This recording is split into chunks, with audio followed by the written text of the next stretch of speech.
Assalamualaikum warahmatullahi wabarakatuh. Uh, kita jumpa lagi para bapak ibu guru hebat semua. Hari ini adalah hari kedua dari serangkaian pertemuan kita. Pada hari kedua ini saya akan berbagi kepada bapak ibu guru hebat semua tentang implementasi kebijakan guru wali. Baik, sebelumnya kemarin kita sudah berjumpa melalui Zoom ya. Ada Bapak Ibu barangkali ada juga yang menyimak dari YouTube terkait dengan strategi implementasi 7 jurus BK Hebat. Nah, dari materi pertama kita telah bersama-sama mengetahui apa saja 7 jurus BK Hebat dan bagaimana praktik contohnya di dalam dunia keseharian secara langsung seperti apa, bagaimana mengimplementasikan experiential learning dalam 7 jurus hebat, 7 jurus BK hebat, dan juga bagaimana kita menerapkan gamifikasi di dalam 7 jurus BK hebat. Nah, pada kesempatan ini kita akan lebih fokus pada bagaimana 7 jurus BK hebat itu dijalankan dalam pembagian peran yang kompak begitu. Kemarin kan ketika saya berbicara terkait 7 jurus BK hebat, ada pertanyaan pertama ya, yaitu apakah 7 jurus BK hebat ini ditujukan untuk guru BK saja?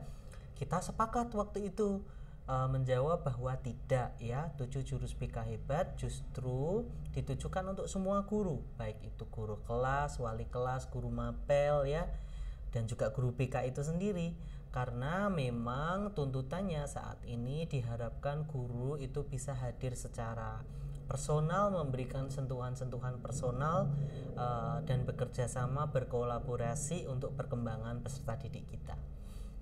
Nah, saya akan memulai materi pada hari ini dengan sebuah pertanyaan. Sudahkah Ibu atau Bapak mempelajari tentang Permendikdasmen ya, Peraturan Menteri Pendidikan Dasar dan Menengah nomor 11 tahun 2025 tentang pemenuhan beban kerja guru. Nah, sudahkah Bapak Ibu mempelajari atau sudahkah Bapak Ibu guru semua mendengar? Nah, pernah dengar? Nah, atau belum? Nah, kalau belum, nah ini perlu kita pelajari bersama ya, sepertinya peraturan baru ini, karena ini adalah peraturan terbaru yang membahas tentang beban kerja kita selaku guru ataupun pendidik.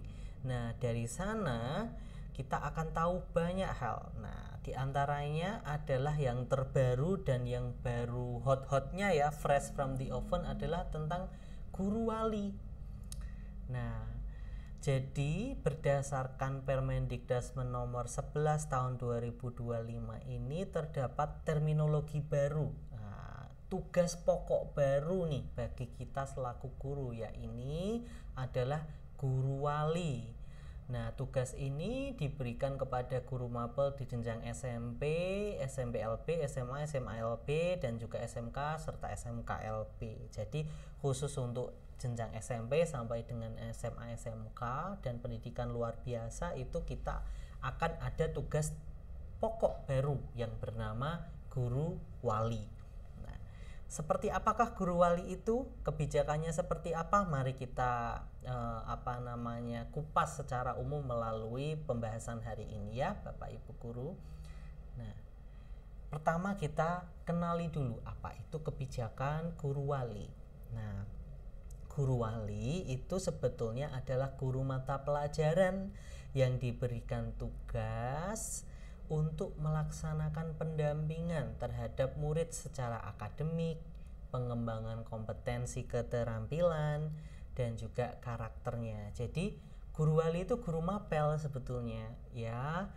Selain kepala sekolah dan guru BK ya, guru mapel yang kemudian diberikan tugas untuk mendampingi siswa baik secara akademiknya, pengembangan kompetensinya, keterampilannya maupun karakternya.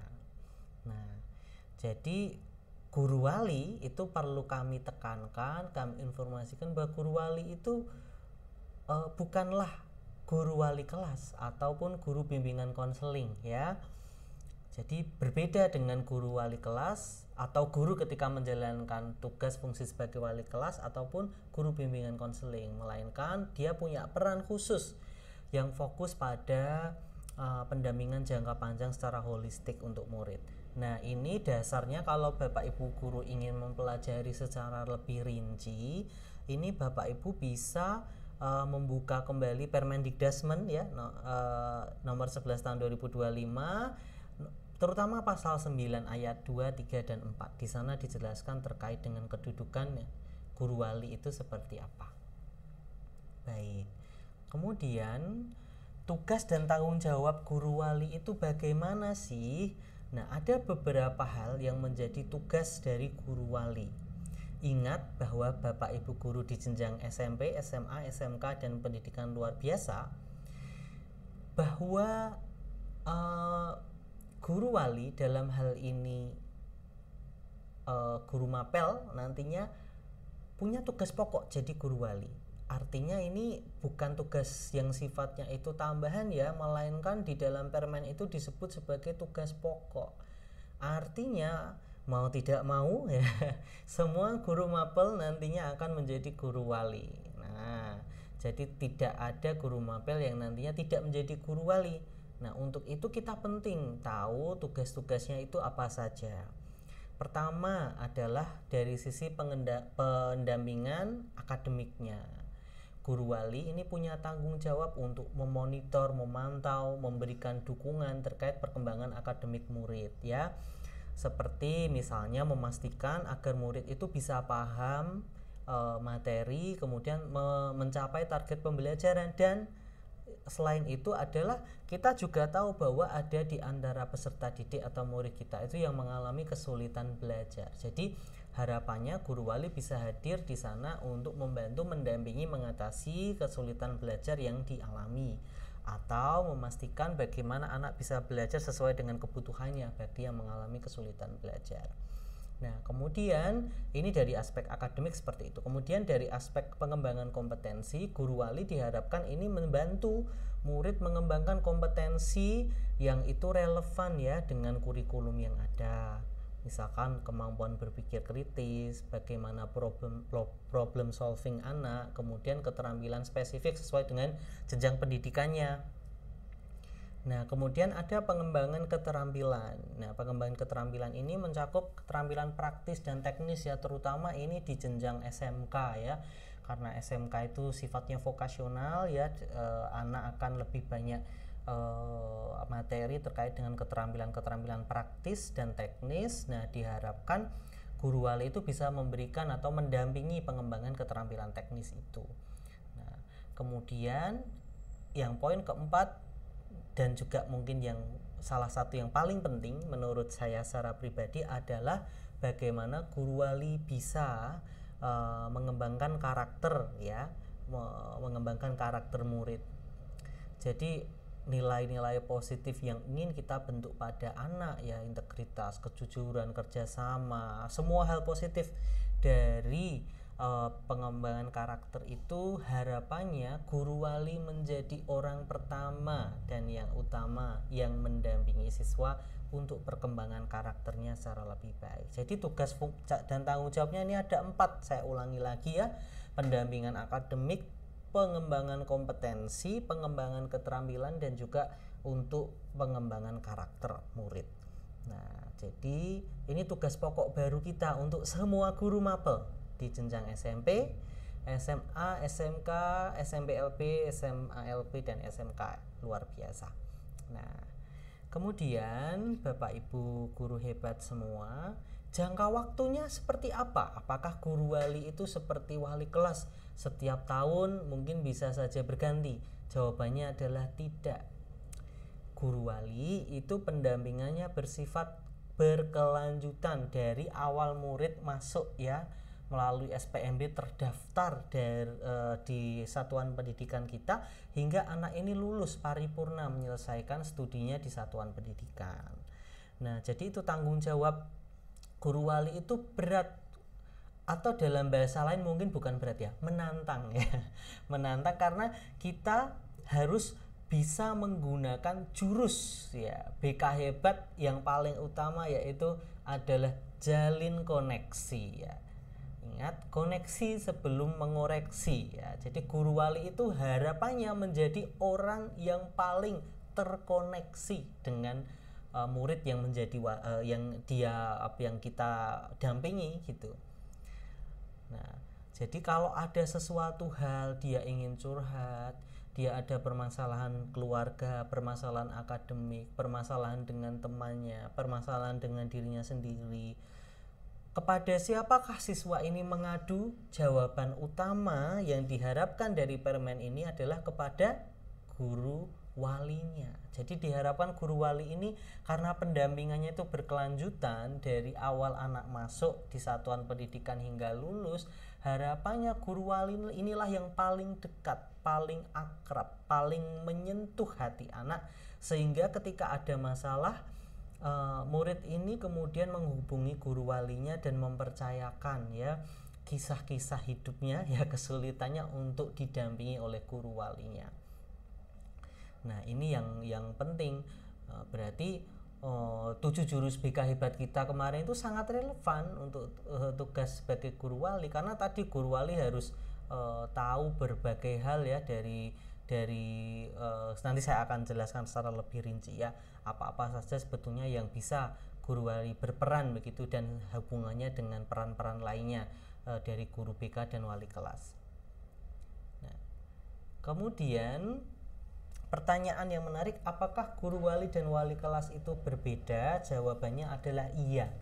Kita bisa bandingkan dari beberapa aspek. Ini saya ambil dari mempelajari permen itu ya. Pertama dari status tugasnya. Kalau guru wali itu tugas pokok.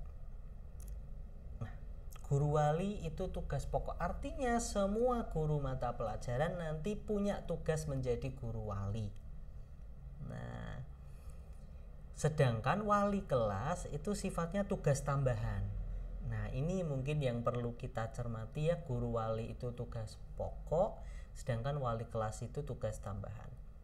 Kemudian dari fokus utamanya, kalau guru wali itu fokus pada pendampingan personal, jadi menyentuh murid di aspek-aspek personalnya, tadi ada 4 tugas utama ya. Nah, wali kelas ini tugasnya sifatnya lebih pada manajerial kelas dan juga administrasi. Nah, jadi terkait dengan rapor ya, kemudian terkait koordinasi dengan orang tua, kemudian pengaturan kelas ya, struktur kelas dan sebagainya, itu tugas dari wali kelas. Tetapi kalau guru wali pendampingannya sifatnya lebih personal pada siswa-siswa yang didampinginya, seperti itu. Di kesimpulannya, kalau guru wali itu nanti personal, kalau wali kelas lebih sifatnya administratif, seperti itu. Kemudian fokus kolaborasinya, guru wali itu kolaborasi dengan wali kelas dan guru BK, karena guru wali adalah tadi garda terdepan dan terdekat untuk anak menyampaikan keluh kesah dan permasalahannya. Maka manakala memang dibutuhkan untuk penanganan bersama, guru wali bisa berkoordinasi dengan wali kelas dan guru BK. Jadi misalnya saya berikan contoh, ada anak dengan mungkin kesulitan untuk perkembangan akademiknya, dia mungkin ada hambatan belajar tertentu ya, otomatis guru wali selain juga mendampingi anak ini agar lebih optimal, juga perlu komunikasi dengan guru BK. Misalkan apakah ini diperlukan screening yang lebih lanjut terkait kesulitan belajarnya, apakah ini ada indikasi untuk ke arah kebutuhan khusus misalnya ya. Dan dari itu juga perlu komunikasi ke wali kelas, karena wali kelas yang nanti berhubungan dengan guru-guru mata pelajaran, apakah diperlukan penyesuaian untuk kurikulumnya dan sebagainya. Jadi fokus kolaborasi ini dengan wali kelas dan guru BK. Nah, kalau wali kelas itu hubungannya dengan guru mapel dan kepala sekolah, karena sifatnya adalah administratif dan manajerial, seperti itu, untuk nanti penyusunan rapor dan sebagainya. Nah, nilai-nilai dan sebagainya ini guru mapel punya tanggung jawab untuk secara komunikasi dengan guru-guru mapel dan kepala sekolah. Inilah pentingnya bagaimana fungsi kolaborasi itu dijalankan. Nah, kemudian penugasan. Untuk fokus penugasannya, guru wali itu ditunjuk oleh kepala sekolah. Jadi di Permen disebut seperti itu dengan membagi jumlah siswa dengan jumlah guru mapel.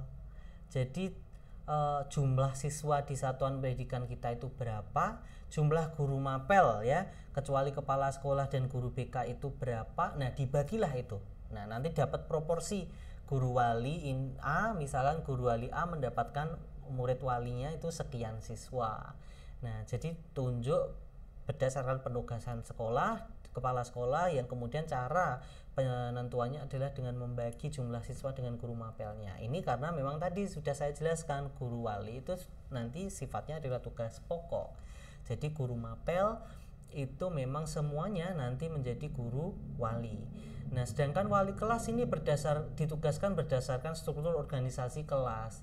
Nah, jadi itu yang membedakan ya, kalau guru wali dan wali kelas prosesnya itu berbeda. Jadi bisa saja Bapak Ibu menjadi seorang wali kelas ya untuk kelas A gitu, itu kelas A itu. Tapi Bapak Ibu guru juga karena guru mapel, mungkin guru matematika, bahasa Indonesia, guru IPA atau guru lainnya, itu juga bertugas menjadi guru wali. Nah, ketika Bapak Ibu bertugas menjadi wali kelas itu sifatnya tugas tambahan untuk mengatur administrasi kelas. Tetapi ketika guru wali, Bapak Ibu bisa saja bertugas untuk di guru wali sebagai siswa yang bukan di kelas yang Bapak Ibu merupakan wali kelasnya, seperti itu. Intinya nanti memberikan pendampingan secara personal, karena nanti dari awal siswa masuk sampai kemudian siswa selesai pendidikannya di sekolah tersebut. Nah, inilah perbedaan guru wali dan wali kelas. Jadi semoga tidak bingung ya Bapak Ibu ya setelah informasi ini. Guru wali dan wali kelas itu apakah sama? Karena sama-sama wali itu. Jawabannya adalah berbeda ya. Tugas fokusnya juga penugasannya itu berbeda. Baik, kemudian ekuivalensi beban kerjanya. Jadi kan Bapak Ibu, kalau bagi Bapak Ibu yang sudah membaca Permendikdasmen tersebut ya, pasti sudah tahu bahwa beban kerja guru itu secara keseluruhan 37 jam 30 menit per minggu ya. Ini untuk semua guru kecuali guru pendidikan khusus yang nanti di unit layanan disabilitas ya. Nah, dari pasal 3 itu kita tahu, oh berarti saya punya 37 jam 30 menit per minggu. Nah, di pasal 14 itu menetapkan bahwa tugas pendampingan sebagai guru wali itu bisa diekuivalensikan dengan 2 jam tatap muka per minggu. Nah, jadi ketika Bapak Ibu menjadi guru wali, dari 37 jam itu ada 2 jamnya itu adalah sudah merupakan bagian ekuivalensi dari tugas sebagai guru wali. Selain juga nanti ada kalau Bapak Ibu mempelajari dari lampiran Permendikdasmen, selain guru wali itu ada banyak sekali peran-peran guru, tugas tambahan yang bisa ada ekuivalensinya untuk beban kerja per jamnya dalam seminggu. Nah, ini sebagai bentuk pengakuan ya, bahwa memang ketika kita menjalankan tugas sebagai guru wali itu pun masuk ke dalam beban kerja kita dan dihitung begitu, bukannya tidak dihitung ya, dihitung untuk jam per minggunya. Jadi 2 jam tatap muka per minggu, seperti itu. Kemudian lalu bagaimana ya pembagian peran, koordinasi serta kolaborasi dalam konteks pemberian konseling pada siswa. Kemarin kan kita sudah bahas 7 jurus BK hebat yang itu ditujukan untuk semua guru. Berarti kalau sampai di detik ini kita sudah tahu bahwa ketika kita menjadi guru wali ya ataupun guru BK itu punya tugas masing-masing ya terkait dengan tugas pokok dan fungsinya. Namun bagaimana nih agar peran-peran dalam menerapkan 7 jurus BK hebat ya, memberikan konseling pada siswa, pada murid ini bisa berjalan secara rapi sesuai dengan pembagian perannya. Nah, mungkin saya mencoba membantu menginventarisir kepada Bapak Ibu guru dalam konteks pendampingan, bimbingan ataupun konseling. Kira-kira beginilah ya pembagiannya. Nah, pertama, peran guru wali. Nah, peran guru wali dalam konteks konseling itu pertama menjadi pendamping sekaligus mentor bagi perkembangan akademik dan psikososial muridnya. Jadi dari sisi akademik, kepribadian, karakter, kondisi kesehatan mentalnya ya, itu yang bertugas menjadi pendamping adalah guru wali. Nah dari situ di jurus pertama ya, kita kenali kemarin jurus pertama adalah terkait dengan kita melakukan proses untuk kenali potensi ya, asesmen awal ya. Nah untuk mengenali bakat, minat dan kemampuan murid, mengidentifikasi awal permasalahan murid, ini juga diharapkan dilakukan oleh guru walinya. Nah jadi guru wali itu punya ini ya tanggung jawab untuk bisa melakukan pengenalan potensi anak ya, baik itu bakat, minat, kemampuan maupun kalau ada permasalahan. Jadi pintu awal masuk itu melalui guru wali. Nah karena guru wali ini sebagai pintu awal masuk, maka guru wali juga punya tanggung jawab untuk memberikan pertolongan awal dengan konseling sederhana. Jadi 7 jurus BK Hebat kemarin itu kita bisa maknai, kita boleh berikan dulu sebagai bentuk pertolongan awal ketika memang ada masalah. Misalkan aduh anak ini ternyata seringkali merasa cemas di sekolah, cemas, takut kalau misalkan diminta maju ke depan kelas untuk presentasi gitu, dia takut ya, cerita kepada hal tersebut kepada kita sebagai guru wali. Ya kita bisa berpikir dari 7 jurus BK Hebat itu perlu apa ya? Oh perlu untuk kelola emosi ya, jurus kelola emosi. Oh jurus kedua nih, kelola emosi, saya harus membantu anak ini mengelola rasa cemasnya ketika maju. Oh berarti kita dengan game apa ya, supaya dengan simulasi apa ya, dengan bermain peran apa ya, misalkan seperti itu. Berikan pertolongan awal dulu dengan jurus-jurus yang sudah kita jelaskan kemarin. Nah dari situ kemudian guru wali bisa berkoordinasi dan berkolaborasi dengan wali kelas, guru BK dan orang tua. Nah misalkan ada memang hal-hal tertentu yang kita memang perlu kolaborasi dengan guru BK misalnya, oh ini sepertinya sudah lebih jauh permasalahan ini, sepertinya memang butuh untuk layanan BK yang lebih intensif dengan guru BK misalnya, maka kita komunikasi dengan konsultasikan dengan guru BK. Nah kemudian mendampingi murid hingga menyelesaikan pendidikannya. Ingat tadi guru wali itu memang pendampingannya berkesinambungan jangka panjang dari awal sampai akhir, kira-kira seperti itu, sehingga Bapak Ibu melakukan pendampingan itu berkelanjutan terus menerus dari awal sampai dengan anak menyelesaikan pendidikannya. Nah baik, ini sama ya. Nah sekarang adalah peran wali kelas. Nah peran wali kelas dalam konteks konseling, kita sudah mempelajari bahwa guru wali dan wali kelas itu berbeda. Nah wali kelas pun sebetulnya juga punya tanggung jawab untuk identifikasi awal permasalahan murid dan meneruskannya kepada guru wali ataupun guru BK. Nah karena wali kelas ini kan mungkin juga guru mapel ya, sehingga walaupun bukan guru wali murid itu, tetapi ketika kita melihat mungkin dalam pembelajaran kita anak ini memang ada sesuatu yang mengkhawatirkan, yang butuh untuk bantuan, kita bisa meneruskannya ke guru wali. Nah guru wali dari anak itu, nah kemudian menjadi koordinator utama, jembatan komunikasi pada orang tua atau wali murid ya, dan pelaporan perkembangan siswa tiap semester. Nah karena guru wali kelas ini juga punya tugas untuk koordinasi dengan orang tua. Jadi manakala memang ada misalkan guru wali ya itu koordinasi dengan wali kelas, sepertinya murid ini perlu untuk komunikasi dengan orang tua, wali kelas bisa menjalankan peran sebagai jembatan ya, seperti itu, untuk membantu mengkomunikasikan dengan orang tua. Nah kemudian memastikan manajemen kelas yang aman dan nyaman. Ingat bahwa jurus kemarin ya ada namanya untuk kita menata situasi begitu ya, memastikan bahwa lingkungan belajar itu aman dan nyaman. Nah wali kelas punya ini nih tangan ya untuk bisa memastikan manajemen kelas itu sesuai ya, ramah anak dan sebagainya.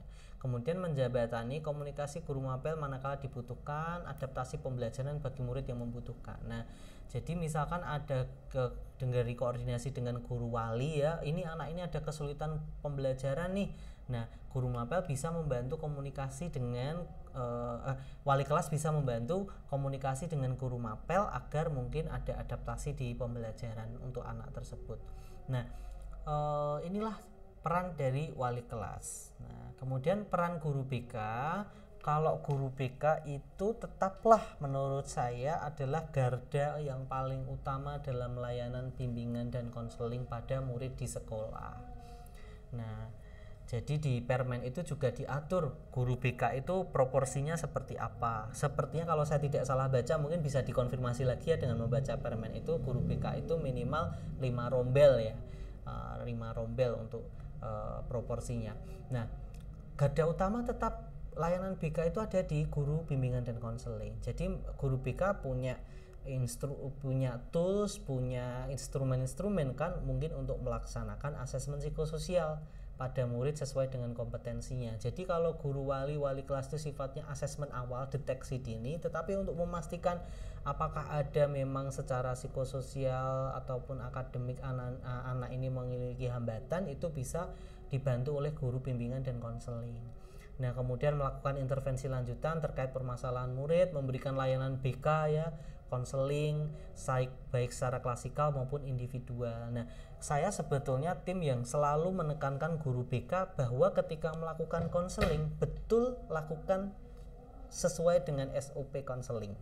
Nah, tahap-tahap konseling itu kan ada ya Bapak Ibu mungkin yang latar belakangnya dari bimbingan konseling dari tahap awal, tahap inti, tahap akhir, dari building rapport, membangun kedekatan hingga mungkin menentukan tujuan konseling sampai melakukan follow up. Jadi konseling itu hampir pasti untuk beberapa masalah di lapangan itu tidak mungkin dilakukan satu sesi. Nah, kadang-kadang saya masih menemukan banyak guru BK ketika anak ada masalah dipanggil kemudian dinasehati, kemudian sudah gitu ya, itu dianggap sebagai konseling. Tidak, itu hanya sebatas pembimbingan biasa. Ketika kita bicara konseling, maka harapannya guru BK ini memberikan layanan yang proper konseling begitu, dari tahap awal sampai akhir ada sesi-sesinya, ada project-project tugas. Nah, kemarin 7 jurus terkait gamifikasi dan ARKA ya, ARKA yaitu bisa dilakukan dalam proses bimbingan dan konseling melalui beberapa sesi begitu. Itu kalau sifatnya individual. Secara klasikal pun bisa ya kemarin dengan gamifikasi dan sebagainya. Nah, kemudian guru BK bisa memberikan bimbingan karir sesuai minat dan bakat siswa. Nah, dari mengenali potensinya, potensi akademiknya, potensi kepribadiannya, potensi dan juga minatnya, guru BK bisa memberikan ini ya, memantik, menstimulasi murid untuk menemukan arah karir yang sesuai dengan potensinya. Nah, kemudian melaksanakan pembinaan karakter murid, kolaborasi dengan layanan profesional jika diperlukan. Jadi guru BK bisa melakukan evaluasi dalam artian apakah anak ini perlu bantuan profesional ketika ada problem tertentu. Anak ini menyakiti diri sendiri, dia misalkan sudah seringkali membenturkan kepalanya ke tembok gitu misalnya. Nah, ini apakah masih wewenang guru BK atau guru BK butuh bantuan profesional, mungkin dengan pemeriksaan kepada dokter atau kepada psikolog. Nah, inilah koordinasi kolaborasi itu menjadi penting guru BK melakukan. Nah, kemudian membantu peningkatan keterampilan konseling guru wali dan sebagainya. Nah, harapannya guru BK ini juga menjadi resource semacam mentor bagi guru-guru lainnya, guru mapel yang menjadi guru wali, tentang bagaimana menjalankan perannya sebagai guru wali dalam memberikan konseling, pendampingan personal. Jadi harapannya BK membuka pintu bagi guru-guru wali untuk juga bisa berkonsultasi dan juga menjadi resource bagi guru-guru wali untuk mengembangkan kompetensinya dalam proses pendampingan murid. Nah, ini dia beberapa hal ya terkait dengan pembagian perannya. Dengan seperti itu kita bisa menjalin kerjasama tanpa tumpang tindih ya, dengan rapi, dengan konstruktif begitu dalam menjalankan 7 jurus BK Hebat itu, pembagian tugas antara terutama guru BK, guru wali dan juga wali kelas. Kemudian kita sudah sampai di sesi terakhir dari materi hari ini. Kita refleksikan ya bahwa ternyata bimbingan dan konseling masa kini itu Bapak Ibu semuanya bukanlah tanggung jawab individu, dalam hal ini guru BK saja. Ya, bimbingan dan konseling adalah tanggung jawab kolektif di sekolah. Jadi tidak ada lagi nanti sifatnya dengan ada pembagian tugas seperti ini nanti lempar-lempar tugas ya. Ini tugasnya guru wali, tugasnya guru BK. Tidak, ini tugasnya sekolah sebagai sebuah sistem kolektif untuk membantu siswa berkembang. Nah, jadi tinggal nanti bagaimana kita bisa komunikasi secara konstruktif dengan rekan-rekan kita ya di sekolah. Nah, kemudian wali kelas adalah manajer kelas yang tanggap dan komunikatif. Nah, fungsi wali kelas utama itu manajer kelas yang tanggap dan komunikatif supaya semuanya tertata ya. Kemudian guru wali adalah navigator ya, jadi penunjuk arah ya istilahnya, dan mentor jangka panjang, jembatan antara akademik dan pembinaan murid. Nah, inilah tugas mulia dari seorang guru wali, memastikan menjembatani antara perkembangan akademik dan non akademik murid, membersamai mereka hingga paripurna di satuan pendidikan kita. Nah, guru BK tetaplah penjaga ruang psikologis murid yang peduli, berdedikasi, solutif dan adaptif ya bagi permasalahan murid. Nah, ketiganya adalah kolaborasi hebat. Ingat Bapak Ibu guru semua, tidak ada murid hebat tanpa tim yang hebat. Nah, mari kita selaku guru, selaku pendidik berkolaborasi ya, menjalin kolaborasi menjadi tim yang hebat untuk murid-murid hebat. Kiranya itu yang bisa saya sampaikan. Semoga 2 hari ini berkesan untuk Bapak Ibu guru hebat semua. Semoga ada 1 atau 2 hal yang bisa kita terapkan, kita pahami dalam menjalankan tugas kita sehari-hari. Kiranya jika ada kesalahan dari apa yang saya sampaikan, mungkin ada yang kurang presisi, ada yang kurang tepat, kurang bijaksana, semuanya adalah berasal dari diri saya. Untuk itu saya mohon Bapak Ibu guru hebat semua berkenan untuk memberikan permakluman ya dan juga saya mohon maaf sebesar-besarnya. Nah, kemudian terima kasih Bapak Ibu guru semua sudah berkenan bertahan sampai di sesi hari ini. Bapak Ibu guru adalah Bapak Ibu guru yang hebat, Bapak Ibu guru yang sangat luar biasa. Oleh karena itu, kiranya saya cukupkan sekian. Terima kasih untuk kelas pengajar yang sudah memberikan ruang yang aman untuk kita saling berdiskusi. Semoga kita bisa berdiskusi kembali, bertemu lagi di ruang virtual di kesempatan lainnya dan dengan topik-topik lainnya yang juga menarik. Demikian saya tutup. Assalamualaikum warahmatullahi wabarakatuh.